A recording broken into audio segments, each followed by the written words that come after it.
On this week's show, we're going to be talking weather, obviously, aborted starts, and recovery drives.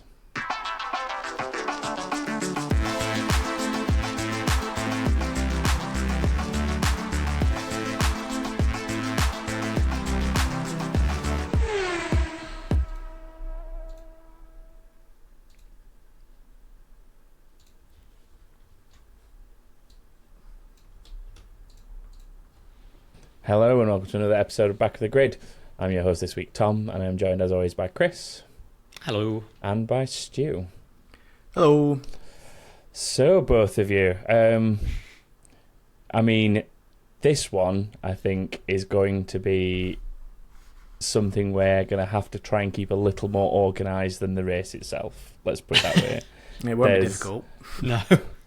I don't know. There's a lot to go about. I'm hoping Chris has done a good job of keeping things in order. I've done a job. It's a sprint week, but I kind of almost forget that it was a sprint week because that much went on during qualifying day. It wasn't just qualifying day, was it? It was both race day and qualifying day all rolled into one. And sprint day. It almost... Sprint quali. Yeah. It felt more than ever like the sprint and the Grand Prix were just two separate events that happened to happen on the same weekend. Like, we literally had sprint day and race day. It was... Yeah, it's so weird. I think some credit does need to be given to F1 for making it all happen, though. Like, making the decision when they did to call off qualifying and fix it in the next morning. So we're going to give them credit to Formula One for managing to have a Formula One race, are we? Well, I mean, it's when you put it that way, it's a low bar, but like the fact that they proactively moved the start time to try and make it happen is unheard of. Like, yeah. I mean, I can give them credit for that. That's fair enough. It's never happened before, and they've learned from Spa, haven't they? They've realised that, you know, people, especially in a tight title race, like, you need to have the races. Yeah. I mean, not so welcome for the people who had to leave the track at God knows what time it was on Saturday and then set their alarms for like 4 o'clock in the morning to get back to the track in time for qualifying. But, you know, they made it happen. I'm sure some team personnel were happier that they did that than others, given the results that they had. But... Yeah, we should point out that they have obviously moved quali before, but they've never moved the race before. Mm-hmm. The race, they've never moved the time slot of the race before. But certainly of course, moved they have moved quali to a different day in order to set a grid. Yeah, and we've had like delayed starts and things, but I can't remember that we've ever pulled one forward. No. It was sensible, and it was, you know, you look at what conditions were like when that race ended, and they would have really struggled with the light as much as anything to even make it happen. Yeah. So, but that's not that interesting. Come on, like there's much more interesting things to talk about this week than this. Are you sure? Should we start with the start or the start that wasn't? Yeah, okay. I mean, all caused by Lance Stroll, who, you know what, he snatched a break and went off. We saw people doing that all weekend. Yeah, not great, but it happens. But then to just he sat there for so long. Like, I look to my left, there's gravel. I will look to my right, there's tarmac. And then he seemed to do that for a while, and then just drive into the gravel. Ploughed straight into the gravel and came to a halt. What was so he amateur. doing? It's so amateur. Like, honestly, that's like, even when you don't even do that on Gran Turismo. You don't do that on a computer game. Never mind in real life. That's what one of the reasons they do a track walk is to look at things like the runoff areas and the gravel traps and be like, hey, that gravel's really deep. Don't go anywhere near that. Do you want to know what I honestly think he thought? The reason why he's driven into the gravel? He's probably thought, I don't fancy this. I'm serious. I reckon he's thought to himself, you know what? This looks like it's going to be a really chaotic, difficult race. I'm not up for it. I don't want to do it. I'm just going to drive into the gravel and I'll retire the car. There's nothing anyone can do about it because my dad's the boss. The thing is, he's good in the wet. We know he's wet conditions is some of the times when Lance Stroll actually shows some talent. Like, both Aston Martins had got into the top 10, which is a rarity this season. Like, it could have been a good afternoon for him, but bizarre. mental, utterly bizarre. mental decision. Absolute shambles. He had so many options of different ways of getting out of that situation as well. I think that's the worst bit of it. Like, he sort of managed to get it rolling backwards in reverse, at which point, because the track was clear, because everybody else had gone past him, he could have easily just, rolled himself back onto the track backwards and done a little, like, sort of J-turn and got himself going. He could have done his little 180, that's the thing, in the live pictures, but to the right, it just suddenly cut, and he was in the gravel. And my assumption was, he's tried to do a 180 and got it wrong and ended up in there. And then they show the replay, no, he's just slowly driven into it. Poodles into it. I think it says a lot that how little of it F1 have actually broadcast officially, because I think even they're embarrassed by the fact that it's happened. Not only that, it's one of the deepest gravel traps in Formula One. Yeah. Like, it's at the end of a really, really a long, fast straight, and it was always going to get beached. It was so obvious, and and obviously that triggered an interesting sequence of events. Yeah, we then had the aborted start. I've read something that claimed that this is the first time they've ever actually used an aborted start and not an extra formation lap in F1. Which maybe excuses the fact that Norris and Russell, and actually Snowden and Lawson as well, just drove off when the lights changed. Because as lots of other drivers pointed out, I think Verstappen was the radio we heard. Like, there's not a green light, we can't drive anywhere. However, every single driver pulled away while the yellow lights were flashing. Well, it was about an aborted start on the It was thing. about 50-50 in the end, I think. That is a fact. They've all done it. Now, it was about half of them, I think. No, they all did it. I've watched the replay. I've watched it from Verstappen's onboard. The lights were still yellow, and it still said aborted start on the gantry when Verstappen drove away. It's a fact. It's a fact. I've watched it. Okay, I was pretty sure the ones at the back actually did wait for the green lights. No, they waited. They did wait a lot longer. They probably waited while their teams were on the phone to race control or whoever to work out what they needed to do. But every single car pulled out of their box when the yellow lights were flashing. Go back and watch the onboard. I wonder if they told the teams to tell their drivers to go then, just to I think get things moving again. But there's no denying that the initial mistake made was by. I mean, Norris it said aborted start, and he instinctively just pulled away slowly and drove off, and as did Russell. And a couple of cars behind them, but then it wasn't long before everyone else started pulling away anyway. And you've got Verstappen sat at the back on the radio going, "Hang on a minute, we're not supposed to be doing this." And someone else is on Verstappen's radio. I don't know who it is. Not GP, but someone else comes over and says, "Stay where you are, stay where you are," effectively saying they shouldn't be going, "Stay still," kind of thing. And it's all a bit chaotic. And then he waits and waits and waits and waits and waits and waits. The lights still don't change, and he pulls away. Obviously, the team have spoken to race control and said, "Everyone's gone. Can we go?" Yeah, I think race they must control have probably gone. Yeah, you better had. And it begs the question why F1 doesn't have a system like they have in WEC and Formula E, where the race director can just talk to all the drivers. Like, no one's suggesting that this happens under race conditions. Like, drivers complain enough about their race engineer talking to them in the wrong corners. But in a situation like this, or under a safety car, or in a red flag situation, having the race director just be able to push a button and say, "There's a car stranded partway around the track, we're aborting the start, everyone stay where you are."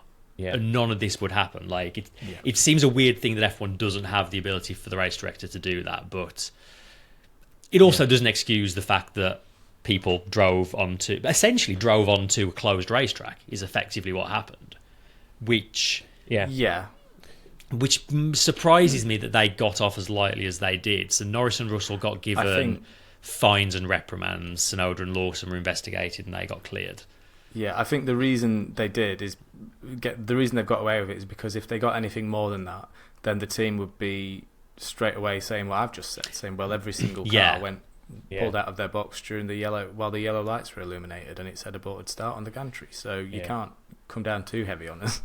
Yeah. So they wouldn't have had a leg to stand on. But yeah, I mean, they got it wrong. They totally got it wrong. But it is kind of excusable. You can see like how they've been sensible about it and said, well, we won't give a sporting penalty, we'll give a monetary penalty, because if it's true that it's the first time they've gone straight to aborted start and not done, and not gone second formation lap or whatever the message is for that, then I think that's fair enough, because the expectation.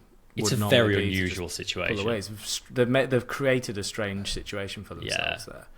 Yeah, and I wonder why they aborted it straight away instead of making him do a formation lap. Was it going to take that long to recover the car? It's probably because the tractor's on track at that point, isn't it? By the time they've got around, there's that tractor coming on to recover Stroll from the gravel, and there's no safety car to lead them because of the way it works. So I think normally in these scenarios, when you get like the kind of abandoned starts and you do the extra formation lap to reset, it's usually just that there's something not quite right, like there's a light failure or something on the gantry, or I think we had one of the last ones we had in Austria wasn't it something weird, like they had photographers and media in a place that they weren't happy with or something. Oh yeah, that sounds vaguely familiar. And they wanted them behind catch fencing, so they basically abandoned the start. It was this year, I think. It was earlier this year.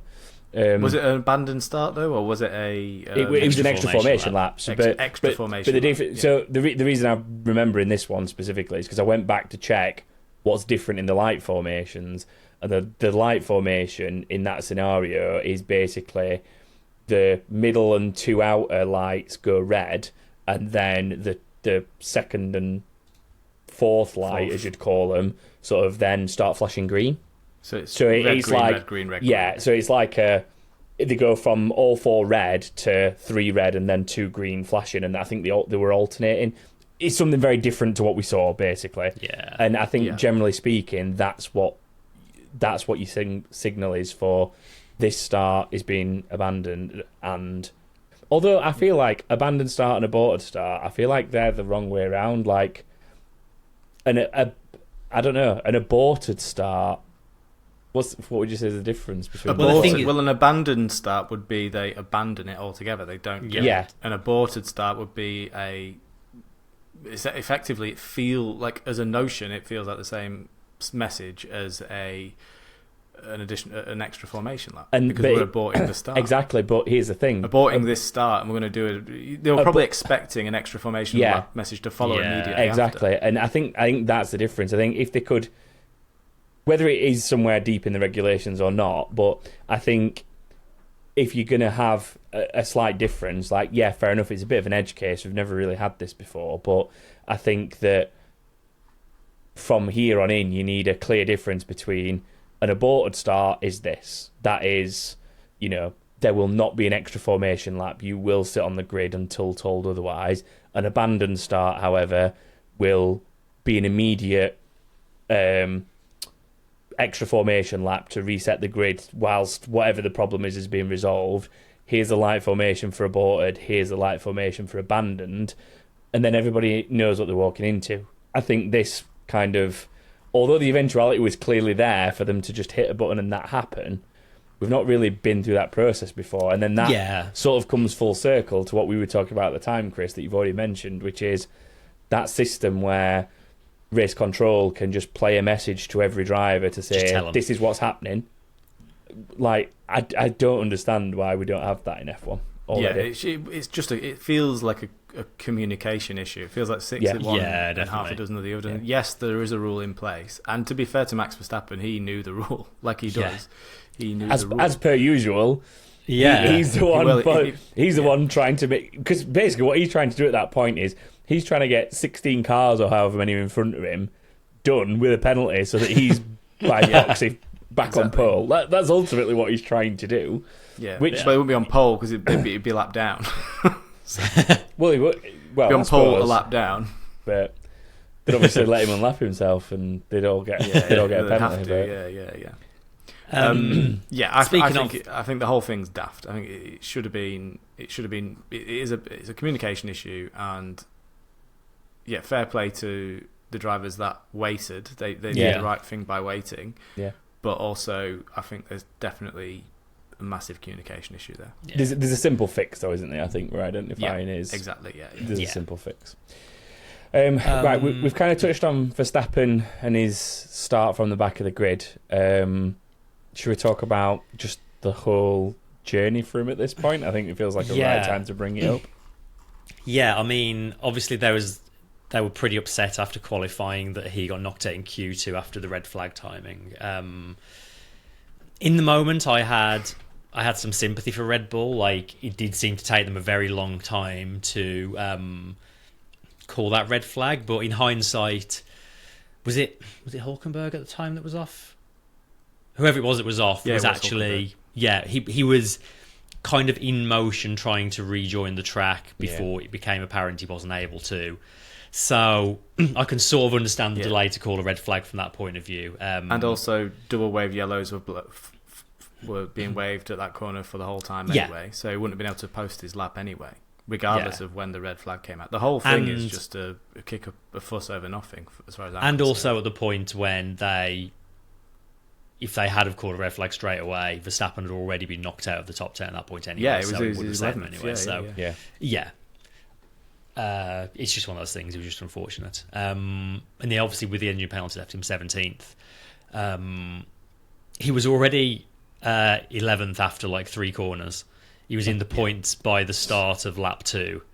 It was a mental start. It was crazy. Yeah, it was incredible. So good. Like in those conditions to get that much purchase, that much better start, incredible. Well, he just drove around it. It was like when you play Formula 1 on easy difficulty. Yeah, you it just really drove was. around the whole grid at the start. It was literally like that. Honestly, I know that some people might give me a hard time for this comparison, but it genuinely partly reminded me of that classic Senna start in Donington, where Senna was just finding the grip out in the wet and just driving round the outside of people in places he had no business to do it. It was just like Max had the confidence offline that he felt like he knew where he could find grip and just put it out there. And don't get me wrong, most of these were in the first 3 corners, Tom. Yeah, so. But it's still just having the I guess the guts and the feel to be able to put it out there and to find the grip, find it exactly. And that's kind of what it reminded me of a little bit. But I mean, there's definitely an element of a much more superior car than some of those he was overtaking. But honestly, I think you've got to have complete stones to be, putting your car out there in that situation, especially when we've just had somebody spin off on a formation lap trying to find grip in the first place, to then be putting it around, in these dangerous spots and actually having a go at people it just shows the confidence level he's got. It's unfathomable, I think. Yeah, obviously, he got as high as 5th before the virtual safety car. Obviously, he gained places through staying out when Russell and Norris came in just before the red flag was called. That's just, it happens. That's it does happen, but let's not pretend that he wasn't really lucky for that to happen, because while he was stuck in traffic, once he caught up to sort of Piastri, his progress slowed quite a lot. And once you're in dirty air, then especially it's difficult to overtake when there's just a drying line on intermediates and everywhere else is soaked. Yeah, I think it was very fortuitous for him to. I mean, it was a correct decision by the team to leave him out just in case something like that did happen, and they played it well. And again, they made excellent. It was excellent decision making, excellent risk reward throughout the entire race. And he did drive very, very well.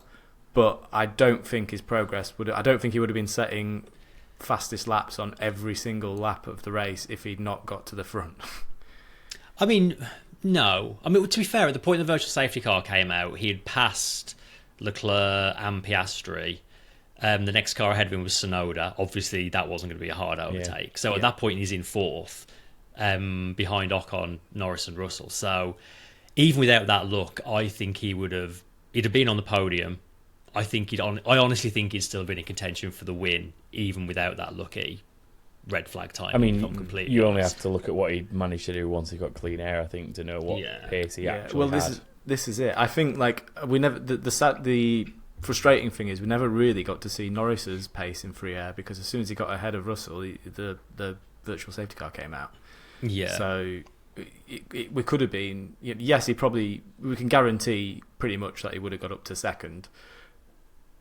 But what would Norris's pace have been like if he got into clean air? Once he got into clean air, I still think Max would have possibly put the fight to him, if I'm totally honest. I just think that... And it's a shame because we were robbed of a race by that. Yeah. I would rather see that. I would rather see them going toe-to-toe than just the moves getting done through the look it's of... It's a shame because it's kind of like the thing that, it's not the same thing, I guess, but it's similar but the other way around, I guess, in the way that, McLaren, for example, there's a VSC coming. Let's switch now before it happens, kind of thing. Like, it's just having an important decision go your way and reaping the benefits from it. Like, and I think the likes of the Alpines and Max basically going, our chance here is to buck the trend and not dive in like what other people are starting to do. Let's stay on this. If we feel comfortable, let's keep going. Yeah. And I think that's the advantage of being on the that's the advantage of being on the back foot, isn't it? Like if you're you've got a lot less to lose. Yeah, you've got more to risk, haven't you? 100%. Yeah. You've got less to put on the line, which makes the risk reward factor swing more in your favour. Yeah.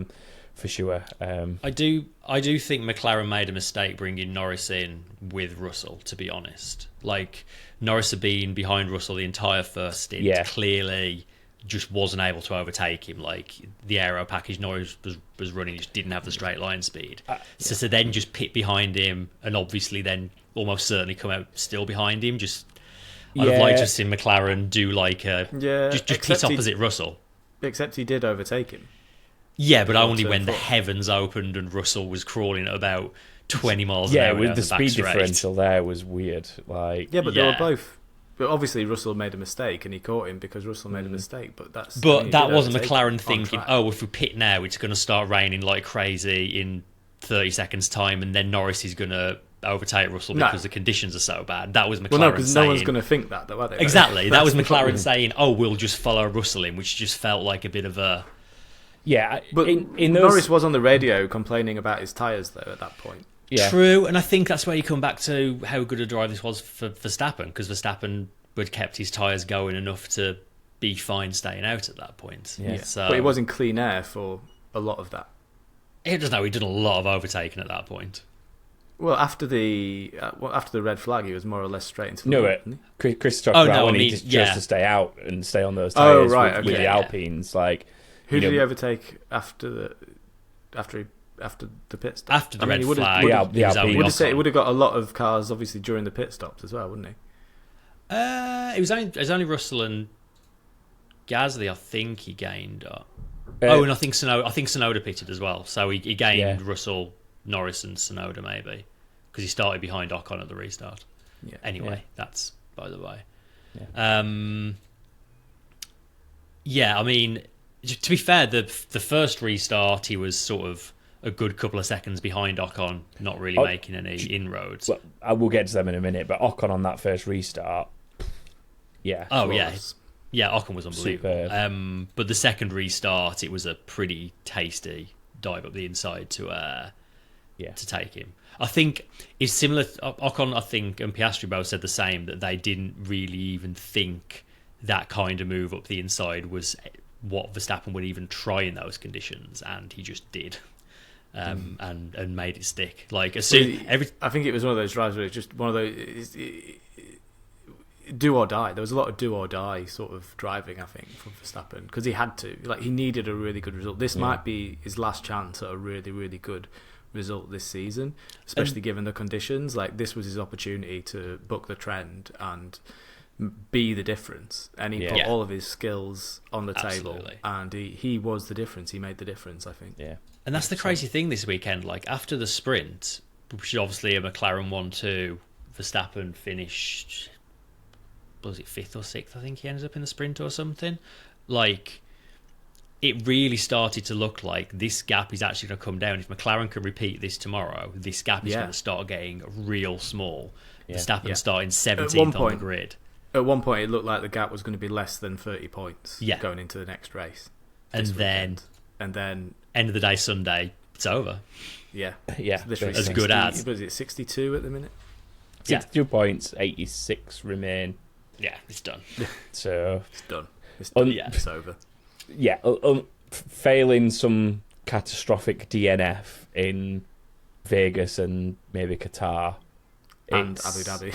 Yeah. Well, I mean, yeah, but if you've closed 50 points on that, you've got a 12-point difference there. With that's still a lot to overcome. Oh yeah, 100%. I'm not disputing that. I'm just saying, like, the point of being.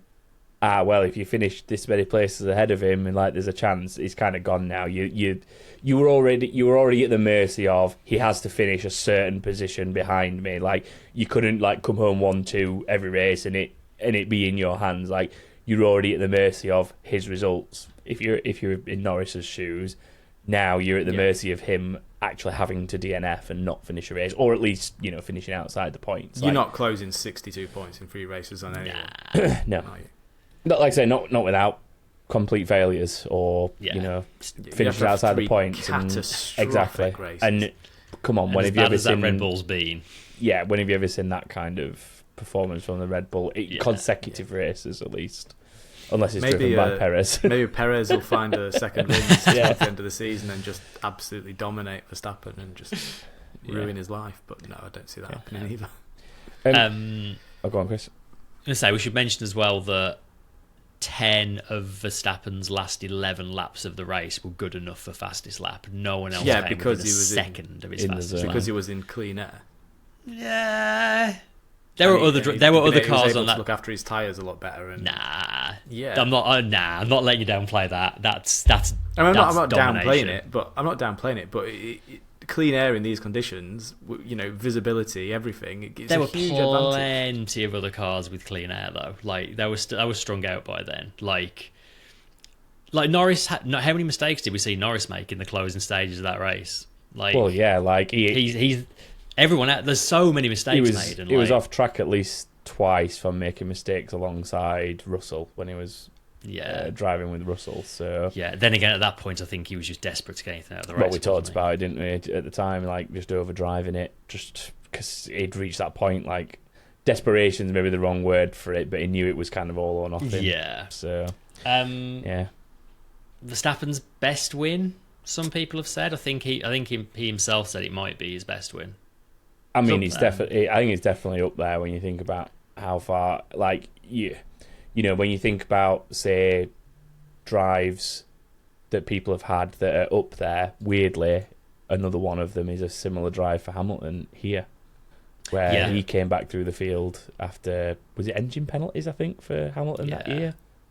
There was engine penalties. It was a rear wing. Rear wing being a couple of microns too big. He got screwed over massively, didn't he? Yeah.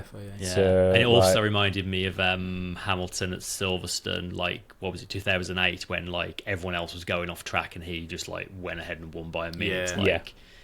It was that level of, as you said, Tom, just like finding grip where no one else is able to. But yeah, I think that's Drivers' Championship done, isn't it? I think so. It was fun while it lasted, but there we go. At least Constructors is still exciting. True.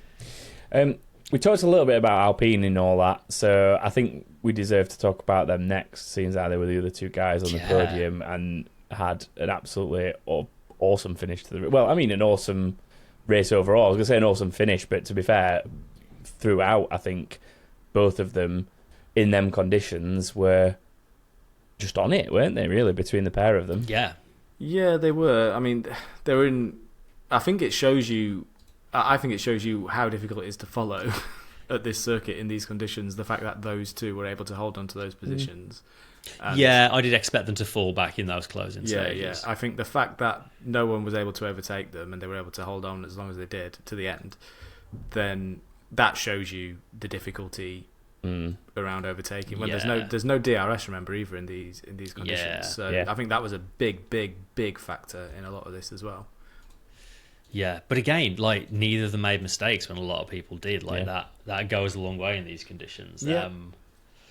But yeah, like it's such a huge result for them. Like I think they'd got like in the teens of points before this race. They were down in 9th, and this one result was lifted them up to 6th in the constructors, which is literally worth. Yeah, that's insane for one result. They hadn't run a single lap in the top 5 all season.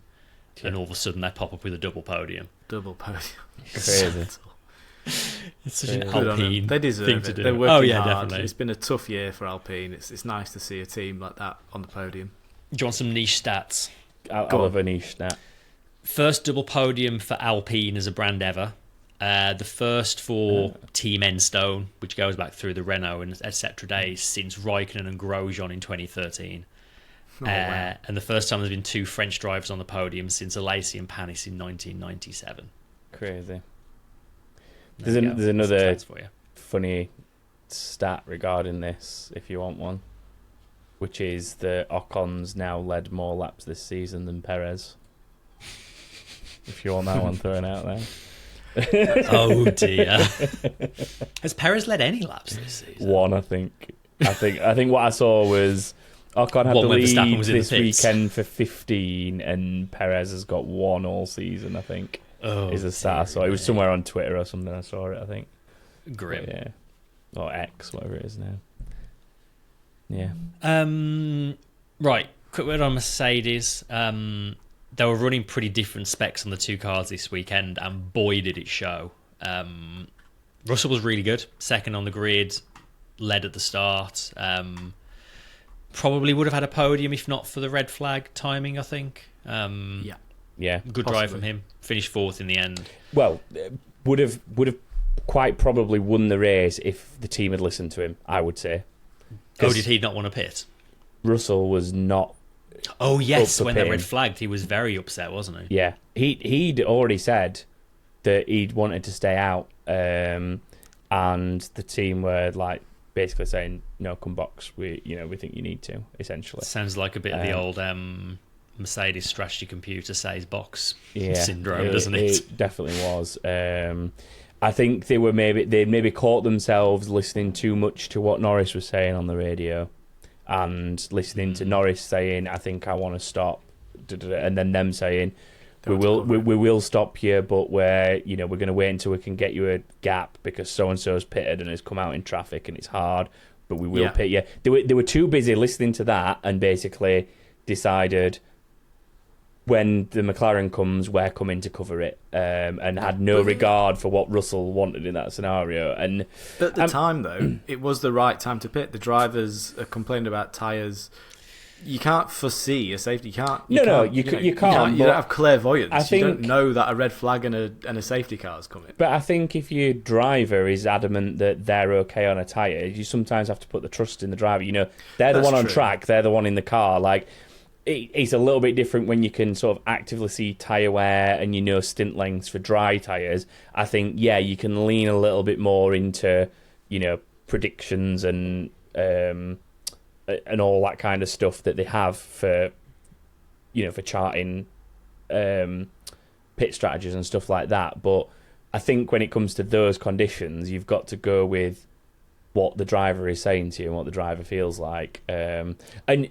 You might get a scenario like Norris's where the driver's saying, "I don't know if these tyres are good enough, I need to change." And it's like, we will, but right now is the wrong time just because you're going to come out in traffic and you won't be able to overtake. And I think that's the reason to stay out. If they can hear Norris on the radio complaining about his tyres, then surely the move for Mercedes would have been leave Russell out. Exactly. And try and I think George knew that, but make up the difference. Yeah. And I think another thing as well, to go off on a little bit of a tangent here, the drivers all know that 9 times out of 10, a race is getting, if the rain starts getting heavier, a race is getting red flagged before anyone is switching to wet tyres.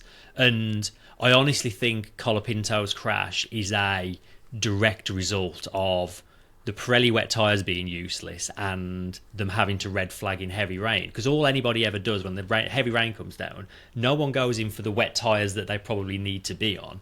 They just wait it out because they know a red flag is coming. Yeah. So you had 18 drivers out there, or however many were left, just hanging on for those couple of laps because they didn't want to pit and lose a load of places through the red flag. And I genuinely think it was a contributing factor to that massive crash Colapinto had, and it needs sorting out. Like, something needs to be done about the wet tyres to make them actually a viable tyre to use. Like, it's and there was also examples of, before his disqualification, Hulkenberg had gone through the pits 3 times by going on, and at one point he'd gone onto the wets and then come off them again because he felt he was better on the inters. Like, it's treacherous enough to red flag the race and stop it. Like, but and it comes back to Hamilton's when Hamilton caught hold of Domenicali in a post-quali interview and just basically went,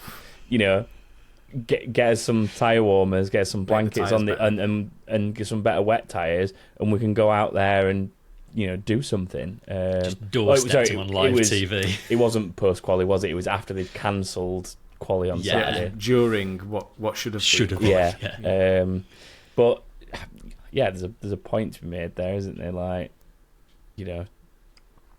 I get that there's this whole thing about the spray and all that stuff, but if the tyres just aren't usable full stop, then what is the point in them existing?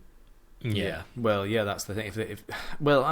They clearly are usable because they use the intermediate tyre to great effect throughout the race. All of them. Oh no, sorry, not the inters. I mean the wets specifically. The full wet tyre does seem a bit pointless. Yeah. You don't. Really it's totally pointless. No one ever uses it. Yeah. I don't. Yeah. How do Pirelli fix it? I think if it's raining so bad that at that point visibility is an issue, then there's no point having that tyre. Just have a single wet tyre, and if it's not good enough for that, then that's that. You don't run. Yeah. It also reopens. You shouldn't have an option on the table that isn't really usable. an option. There shouldn't be an unusable option on the table, right?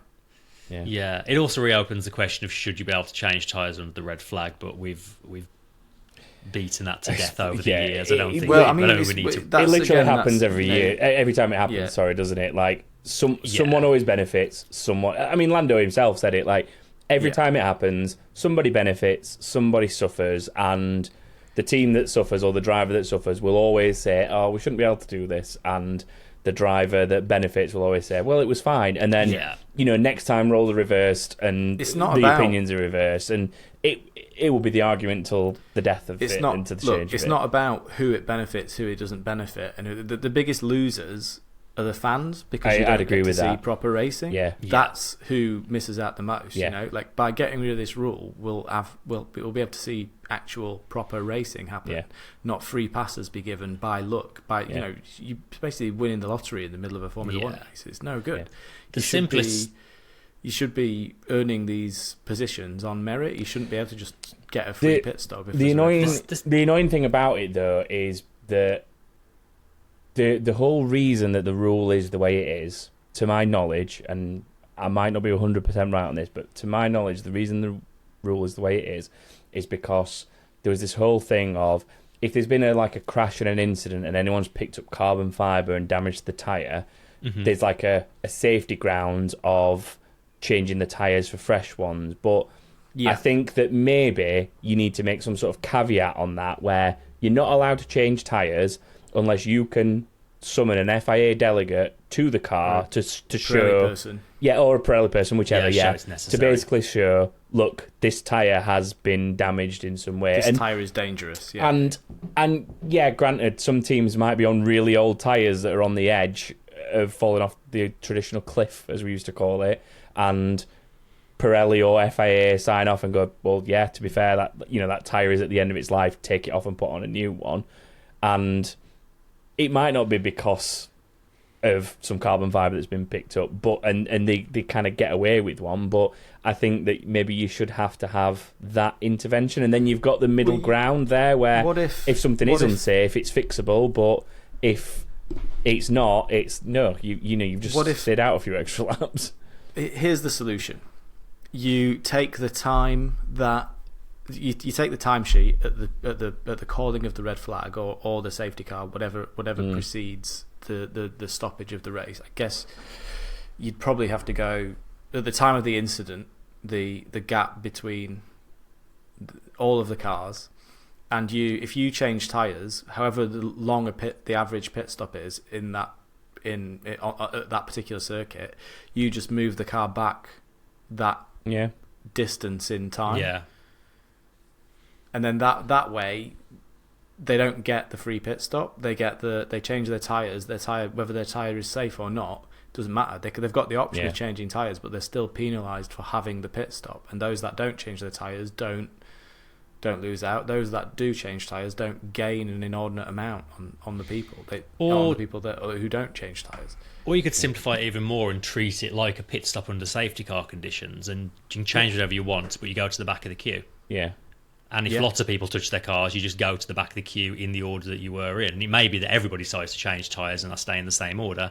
You might, but some people don't. But yeah, there's definitely better ways. But I think the problem with that though is if everyone changes tyres, then there's still an advantage to be had because obviously you're not going to lose any positions at that point. Yeah. I mean, the other thing is you can change the tyres, but it doesn't count as the mandatory tyre. But then again, that doesn't count in wet weather anyway, does it? Yeah, I think that's overcomplicated. I think, honestly, I think the simplest way is to take the timesheet and work backwards from there. Yeah. We mentioned Hamilton briefly before. Yeah. Absolute shocker. He looks like a man who is ready for the season to be over. He's not having a good time. He described his car as being like a plank of wood with no grip and no suspension. I mean, there is a plank of wood on the bottom of there somewhere. So it's a shame the rest of the car's not doing much else. I mean, the best time he had all weekend was clearly driving Senna's car between quali and the race, which was so good. Really enjoyed watching that.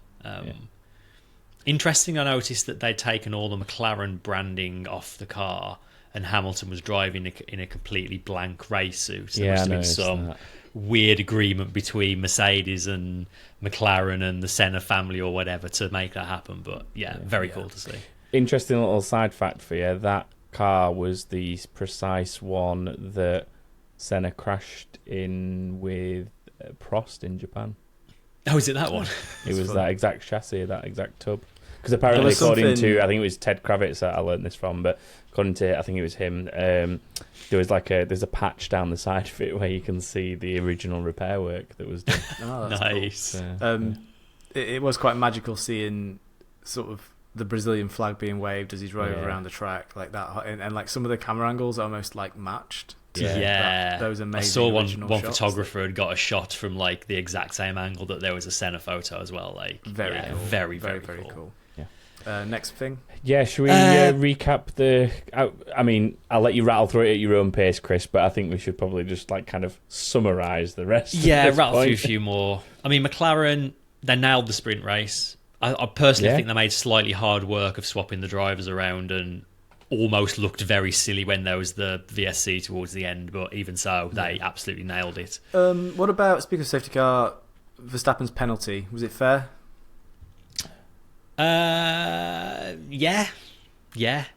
It's one of those where, he was only, what was it, like six half a second. Half a second up. It was six tenths. Do you know what? The rule says you can't go anything over the delta, and if you start getting into the realms of, it was only this much over, then you're blurring the lines. If you're over the delta, you're over the delta. Yeah. Or under it, depending on which way you're actually supposed to measure it, but yeah. Yeah, bit of a slam dunk there, bit of a silly thing from him, really. I think he was lucky to get away with without getting more, to be honest. I think some of the wording in that rule book, they could have come down way harder on him. Yeah, whenever it's anything under safety cars, they sometimes like to come down very hard for safety reasons. But I suppose given it was at the point of a restart, maybe that's why they've maybe let him off a little bit. Yeah, if he was rattling round over the delta. They've definitely made some sensible decisions. I think it would have been like a bit outrageous if they'd gone, hammer and tong at him. Yeah. But and I think just like it would have been outrageous for them to go hammer and tong at Norris and Russell at the start of the race. So I think all in all, given the various penalties handed out, it's probably worked out about even for everyone this race. Yeah, Yeah, actually, I don't have that many complaints really with the penalties for once. Yeah, for once. Yeah, we've already sort of talked about Norris's race a bit, but a bit messy. Obviously, he made that mistake at the second restart and lost a couple of places. Then he had another run wide later on. It just didn't come together for McLaren in that Grand Prix, did it? It's a shame because all weekend it had looked quite promising for him, and then it came to turn one, lap one in those conditions. And he's, Russell got him at the start, and he felt like he was all like falling apart a bit from there. Maybe, I don't know if he just got a bit like tunnel vision by the fact that he'd got jumped at the start by Russell or something. I don't know what it was, but because he's not a bad wet weather driver. No, not normally. I mean, we've said before that like there's 3, maybe 4 people that if you were going to put money on them in the wet, like your likes of Norris, Hamilton, Verstappen, like they're 3 of your names that you'd normally go for if you were going to like who's going to Stroll. They're like 3 of the names you're going to go for if you put in money on a podium in these kind of conditions, sort of thing. So yeah, bit uncharacteristic, but I think an element of that is probably some kind of like just tunnel vision or that pressure of knowing he needs to win, basically knowing that the win is what he needs to come away from, and overdriving. It's the weight of the possibility of the championship. I think that has sadly sort of psyched him out a little bit, maybe. But it's the first time he's ever been in this position, though. Like, true, it's understandable, and also like they were unbelievably difficult conditions to drive a Formula 1 car in as well. So I think every car that kept it on the track, I think, deserves credit because honestly, absolutely, the jeopardy. My heart was going the entire. It was unbelievable. It was so difficult to watch. It was so long as well. Yeah, but yeah. RB weirdly had probably their best weekend of the year and lost a constructors' championship position in the process. But I mean, they were really good, like 3rd and 5th in qualifying. Didn't quite have the race pace, but still got their first double points finish of the season. Snowden and Lawson, both really impressive. It was a shame Lawson got turned around by Piastri at one point, which Piastri got a 10-second penalty for, I think, which pretty fair, I think. Yeah. Piastri was sort of halfway to nowhere with that, but good weekend for them.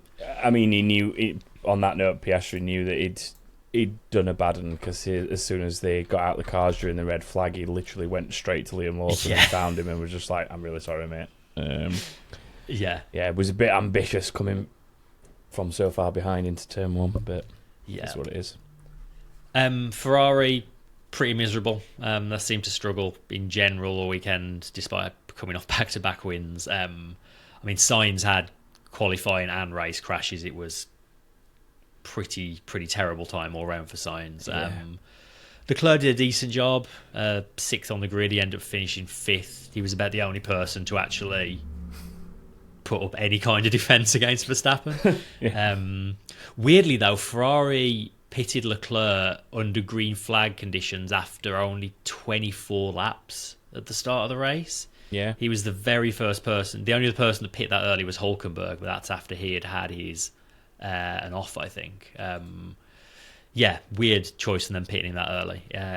Maybe cost him a place in the end, maybe not. But there we go. We had Behrman back in the Haas after Magnussen was ill over the weekend. Good quali. Yeah, started off like really well. Like practice and sprint qualifying especially was doing really well, but bit of a messy race. He got that 10-second penalty for that collision with Colapinto, which Behrman made the entirely fair point of he didn't lose any time, so why am I getting a penalty for it?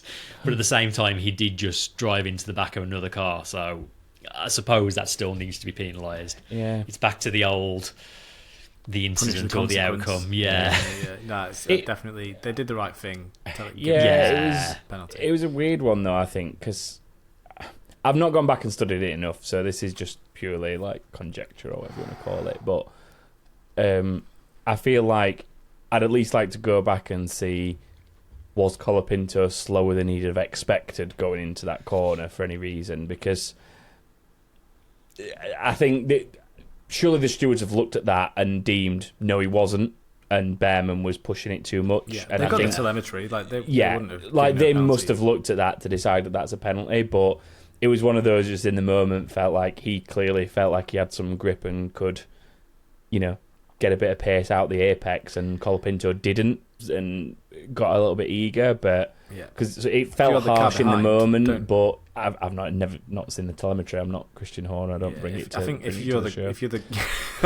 if you're the car behind, just don't drive into the cars in front of you. That's rule number one. True. And then Hulkenberg managed to become the first driver since 2007 to get a black flag, which was an interesting. As if that race didn't have enough praise. He got pushed back on the track. So he went off at turn 1, and where there's like a row of sort of drains that go across on the hill, he'd sort of ended up teetering over those and got stuck. He got beached. So a few marshals came and gave him a shove, so he came running again. But as soon as the marshals help you recover, you're done for. No. Yeah. In you come. Yeah, fair enough. Yeah. Yep, and then ending with two teams that just had the most brutal of weekends. Aston Martin had to repair both their cars between qualifying and the race after both their drivers crashed. Fair play for getting them out onto the Yeah, very impressive to get them going. And then Stroll repaid them, as we have discussed, by beaching it in the gravel. Alonso was actually running in the points, but he had a brake issue late on. He had a spin, and he was also complaining about back pain from all the bouncing. Did you hear that one radio message from him where he winced halfway through from going over? That sounded horrible. Yeah.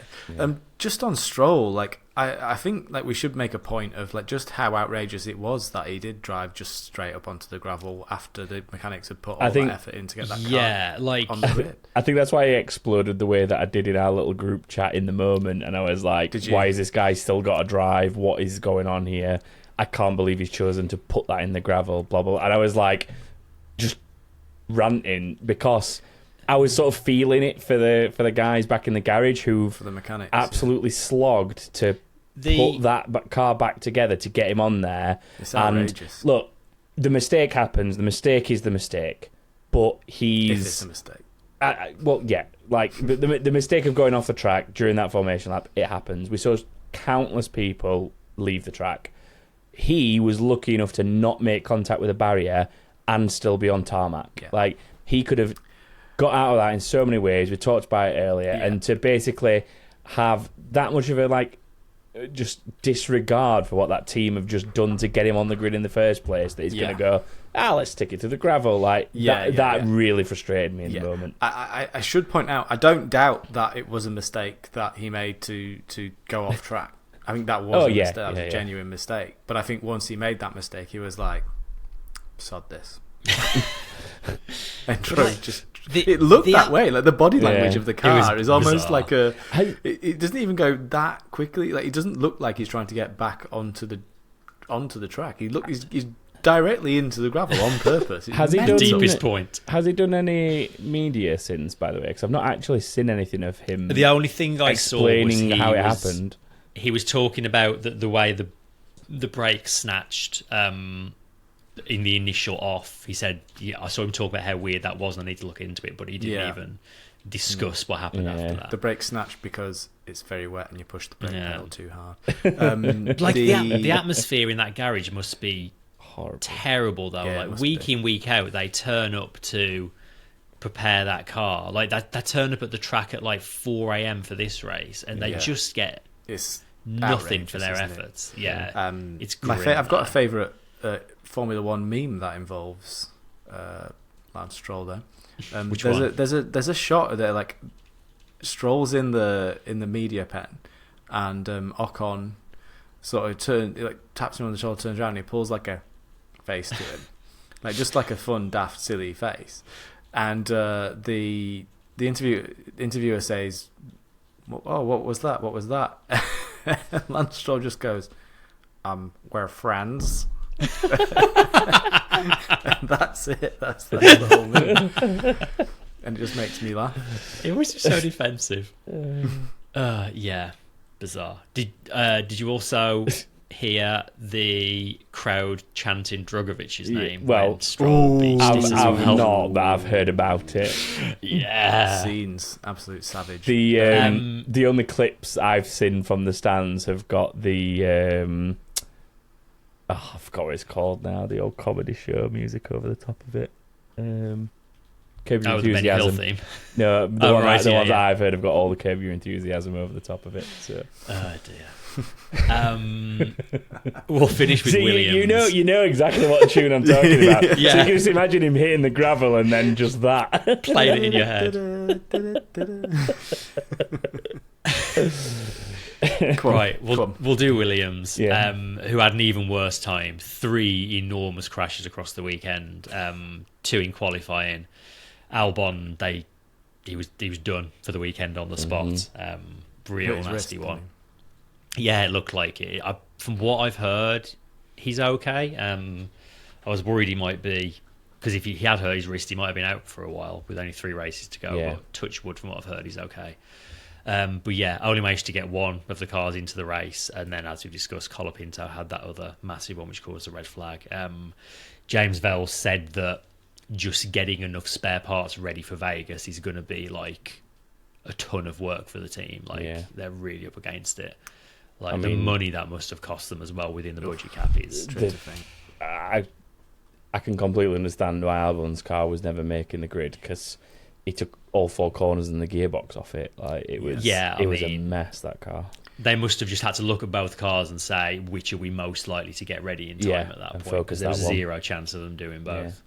There has to come a point where they sort of, give exemptions for like crashes, like mitigating circumstances. Surely, like it seems a bit harsh that the budget cap's stopping people from being able to bring a car to the grid.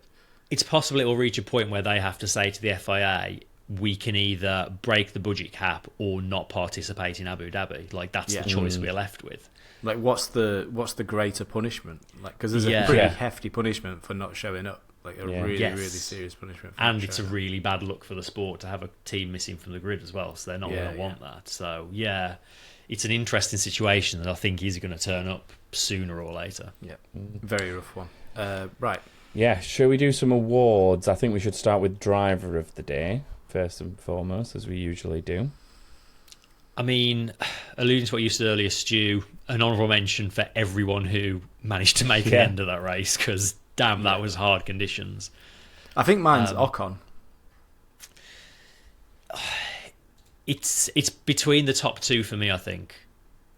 Obviously, Verstappen was unbelievable, but Ocon was also... I think in that car, Ocon... And Gasly. I did hear Ocon said something along the lines of, like, the car couldn't get much worse in the dry, so at least it works in the wet or something like that.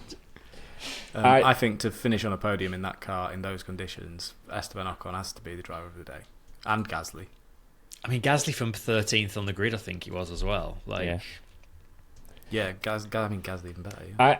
So for me, I think if Max had started like further up the grid, I'd agree. But coming from pretty much what was the back, I think it will always swing to him for me in that one. Just because he's come from further back, and the number of people he did on lap 1, for example, as well. Like just. Yeah. I think any other day would have been one of the Alpines, but 100%. I think that was an all-timer from Verstappen. It's one of those where not to give it to him. All 3 on the podium could have easily taken it, and I think that's pretty much where every vote of the public vote went. It was like split pretty much between those 3. Yeah. But yeah, I think also Colapinto weirdly got a I saw driver of the day. I saw that. Although I think that's just because there are a lot of Argentinian fans there in Brazil. Yeah, probably.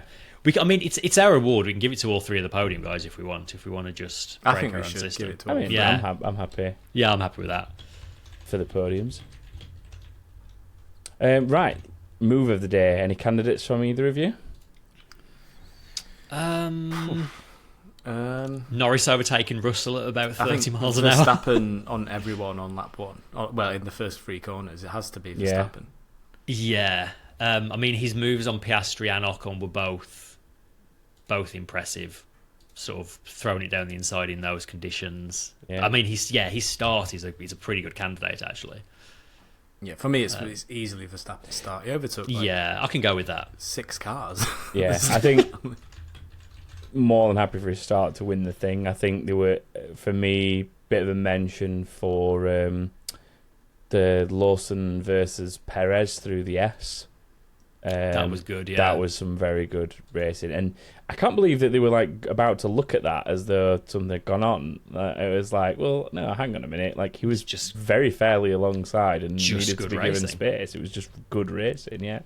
But yeah, I think that one was definitely up there for a mention. But I don't think you can look past the number of people that Verstappen managed to do through those S's in the opening laps down to turn 4. Right, and then the last award for this week. Honestly, what the f*** are we doing here? I've got a few written down here.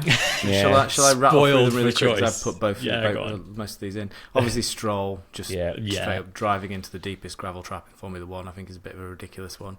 Aborted start chaos, just in general. Like, better communication would have quite easily solved that problem. That would never have happened if just race control could speak to the drivers directly as a collective. The tyre rule. We were robbed of a fantastic, what could have been a really, elbows out duel between multiple drivers, and instead a few drivers got a little bit lucky and maybe got it a little bit easier than they might have. Perez in completely the wrong box at the first start. Yeah. Not even mentioned, not even looked at by the stewards, but he was basically a false start again. That's what. And he then caused other people, I think, to have similar issues because Colapinto was in the wrong box. A few cars behind him. Colapinto. Colapinto was there as well, wasn't RB behind him, I think, was in the wrong box. There's a few of them all the way back to basically directly in front of, front and alongside of Verstappen. You can see from Verstappen's onboard that, Colapinto moved forward. No TV graphics in quali at one point, which is like right in Q. Not ideal. In Q3 when you're trying to see who's posting the best laps. Come on, your Formula 1, do better. Or when they did have graphics, there were literally no times on them. It was just names. That's what I mean. Like, there was right. I thought you meant that there weren't any graphics. Posting their first laps. It's like, come on, like, tell us what the laps are. Has anyone got any to add to that? Discord have suggested the post that the Vegas Grand Prix put on all their social media, which said "from jungle to jackpot," describing the fact that we're going from Brazil to Vegas. I mean, I don't know if you've seen the helicopter shots of Sao Paulo, but I think it's just a big city. Yeah. Don't see a whole lot of jungle near there. Not a lot of jungle. Bit of a weird one, that. Because they both start with J. Jungle. Yeah. Love a bit of alliteration. And the Amazon jungle is in Brazil, where Sao Paulo. It's actually very clever. Understand. Now I get it. Now To be fair, we're pretty guilty of leaning on alliteration for titles. At least ours makes sense. Yes. The alliteration is doing a lot of heavy lifting jungle in that post. It's Stroll, right? It's Stroll. We're absolutely giving this to Stroll. I think it is Stroll, yeah. It has to be. It's got to be. Shocker that. It's got to be. It's just weird. Yeah. Right, and with that awarded, I'll move us on to predictions. So, not a great week for any of us. Just a single point for the pair of you. Both got Norris fastest in quali. A single standout performance this week from Dennis Minor. Only person to score 3 out of 5. Got Norris fastest in Q3. Got Colapinto as first DNF. And got random position for Lawson in 9th, all correct. For those who are about to ask why Colapinto is first DNF, technically Hülkenberg's a disqualification, so them's the rules, I'm afraid. And DNSs obviously didn't make the start. You can't not finish if you didn't not start. So yeah, it's Colapinto. Double negative there. Yeah, correct. So there you go. In terms of overall standings, Gordon Barham stays at the top on 38 points. Steen Nielsen's in second on 36 points, and Samuel Hagego is still in third with 34 points. So we still have a championship to fight for, even if the real one is pretty much dead in the water. The constructors are still live. Well, yeah, there's the constructors as well. And in the heat of trying to get everything together for the show, I've completely forgot to get a fantasy, so I'm afraid you'll have to go to the website. We'll do it next week. We've got 2 weeks off. Yeah, we'll just talk about it another time. So I'll move us on to Inbox. Keep it saying now. But stay out. Box. Hey, man. Ooh, some interesting questions this week. Who wants to take the first one? Shall I do it? I can take the first one from Checo, who says, when the weather is as dreadful as it was in Brazil, wouldn't it be better to scrap the race weekend for safety and the integrity of the championships? I feel like we've been slightly robbed of an exciting title run-in, which was bubbling away nicely between Max and Lando. For the first part of that, I thought we were hearing from Lance Stroll. Yeah, I think there's nothing... I don't think racing in the rain at Brazil hurts the integrity of either of the championships. I do think it created some wild circumstances, but that is all part and parcel of the Formula One season. That's how it goes. You know? Like I think it's a totally different race if it remained dry. I don't doubt that. I think McLaren had this one wrapped up in the dry, but look, it's Formula One. Like I think if you'd asked this question after Spa a couple of years ago, I'd say absolutely, that should have just been wiped from the championship. But the fact that they were, as we said at the top of the show, proactive in actually trying to make a race happen this time, like if that's the way they're going to treat these kind of poor condition races, then much better. Yeah. I think if anything's robbed us of a exciting title running that was bubbling away nicely, I would say it's the tyre rule. It's the red flag tyre rule that's robbed us of that. Yeah.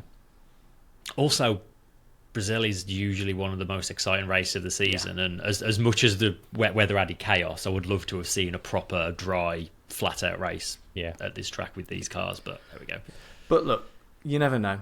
Like, Verstappen could have a couple of absolute shockers, and we could go into Abu Dhabi in quite an exciting position still. We'll see. You and the British media can dream, Stu. Yeah. Oh, yeah. Don't get me started on that pesky British media. Apparently, none of them showed up to the press conference. That was very funny. Yeah. Paper Camera asks, Bernie was ridiculed for suggesting sprinklers around the tracks years ago. No doubt it was tongue-in-cheek, but what other crazy idea would you like to see brought back from yesteryear? Do you know what's really nice that I've just realised? When someone mentions Bernie now, my brain first of all goes to Bernie Collins on Sky F1. That's where mine went. Yeah, which is really nice after the years we had to put up with he or shall not be named. Yeah, well, wait, there's a US election happening in the next thing, so we might have another hate figure to focus our attention on soon. I'm sure the other Bernies... No, let's not. Let's not get into that. Yeah. We'll probably lose like half of our fan base. Things brought back from yesteryear. Who you can decide among yourselves who you think that hate figure is. So yesteryear, things from yesteryear. I don't know. I would really still like to see them bring back one-shot qualifying, but just for sprints. Yeah. I think that'd be a much more exciting way of doing that. Refueling? I knew one of us would say refueling, whether sarcastically or seriously, I wasn't sure, but I knew it'd get mentioned. The spare car. As in a la Spa 98, when half the grid were running back to get to the pit boxes before the teammates so that they could get dibs on the spare car. This weekend did make me think of the old T car times. Oh, I've got another one. Why did they call them T cars? Test for the car? boys. Testing car, probably. V10s. V12s. Aeroless cigar-shaped cars, Stu. Oh, I would love that. Like Formula, like the 1960s. Yeah. Cars from the 1960s, please. Just with big fat tyres. No aero. Next time you remind Stu, I'm going to stick you on my sim rig in VR and you can have a blast around in some old F1 cars. It's so much fun. I'll be doing pirouettes, Chris. I'll be doing pirouettes. Oh, no, the really old ones are actually like, as long as you brake about half a mile before the corners, they're actually like quite fun to drive. I think at this point, that's become a tangent. Yes. Yeah, I think it's time to end, isn't it? So on that note, I will do exactly that. Thank you to everyone who's joined us live in Discord for this. If you want to be part of that, then head to our Patreon at patreon.com/back of the grid. There's information on how to sign up there, which will get you access to the Discord. If you want to keep in touch with us through the usual social media ways, you can do so by finding us on X and Facebook. And obviously, if you're watching this on YouTube, please remember to like and subscribe. And you can reach out to us through the comments. We'll always try and read and reply and all that kind of stuff. And even submit inbox through there if you want to send something that we can pick up in the next episode. But that is it for this week. We will be back next week, which isn't really a preview or anything, is it? Because of the weird gap. So yeah, it'll be some sort of... that we'll be back next week. We've got we'll see if anything happens. See what happens first. Well, we'll be back to talk about something. If anything, it's going to be not race related because there is no race. So yeah, new episodes every sometimes. Sounds about right.